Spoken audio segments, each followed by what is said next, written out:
বাংলাদেশে সন্ত্রাসী হামলা হতে পারে, নাগরিকদের সতর্ক করল যুক্তরাজ্য।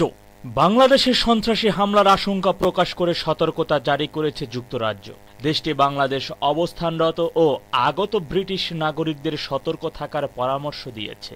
ব্রিটিশ সরকারের মতে বাংলাদেশে ব্রিটিশ নাগরিক ও যুক্তরাজ্যের স্বার্থ সংশ্লিষ্ট স্থাপনগুলোতে হামলার ঝুঁকি রয়েছে। গত জুলাই আগস্ট মাসে বাংলাদেশে ব্যাপক সহিংসতার ঘটনা ঘটে, যেখানে অনেকে তরুণ প্রাণ হারান। সেই অস্থির পরিস্থিতির রেশ এখনো রয়ে গেছে, যা যুক্তরাজ্যকে তাদের নাগরিকদের জন্য বিশেষ সতর্ক বার্তা দিতে বাধ্য করেছে। ব্রিটিশ সরকারের প্রকাশিত বিবৃতিতে জানানো হয়েছে, বাংলাদেশে বিক্ষোভ, ধর্মঘট ও রাজনৈতিক অস্থিরতার সময় সহিংসতা, অগ্নিসংযোগ ও ভাঙচুরের ঘটনা ঘটতে পারে, যা প্রাণহানির কারণও হতে পারে। বিশেষ করে গণপরিবহন ব্যবস্থায় হামলার আশঙ্কা বেশি বলে উল্লেখ করেছেন যুক্তরাজ্য। এছাড়া জনসমাগমপূর্ণ এলাকা, ধর্মীয় উপাসনালয়, রাজনৈতিক সমাবেশ এবং বিদেশিদের উপস্থিতি রয়েছে এমন স্থানগুলোতে সন্ত্রাসী হামলার ঝুঁকি বেশি থাকতে পারে বলে সতর্কবার্তায় জানানো হয়েছে।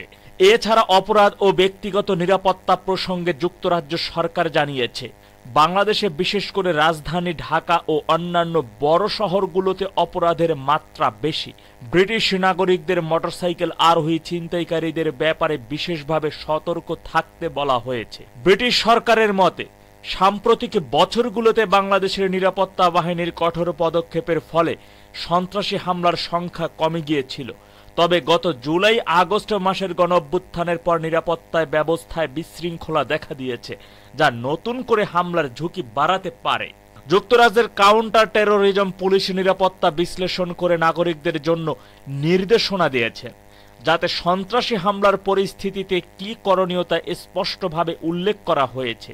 এখন দেখার বিষয় বাংলাদেশের অন্তর্বর্তীকালীন সরকার এ বিষয়ে কি পদক্ষেপ গ্রহণ করে, কারণ যুক্তরাজ্যের এই সতর্কতা বাংলাদেশের জন্য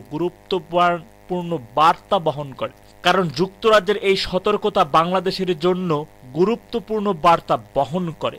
বন্ধুরা, বাংলাদেশে সন্ত্রাসী হামলা হতে পারে, যুক্তরাজ্যের এমন তথ্যের ভিত্তিতে আপনার মতামত কি? কারা বাংলাদেশে এই মুহূর্তে সন্ত্রাসী হামলা ঘটাতে পারে বলে আপনারা মনে করছেন? কমেন্ট করে জানান আমাদের কাছে।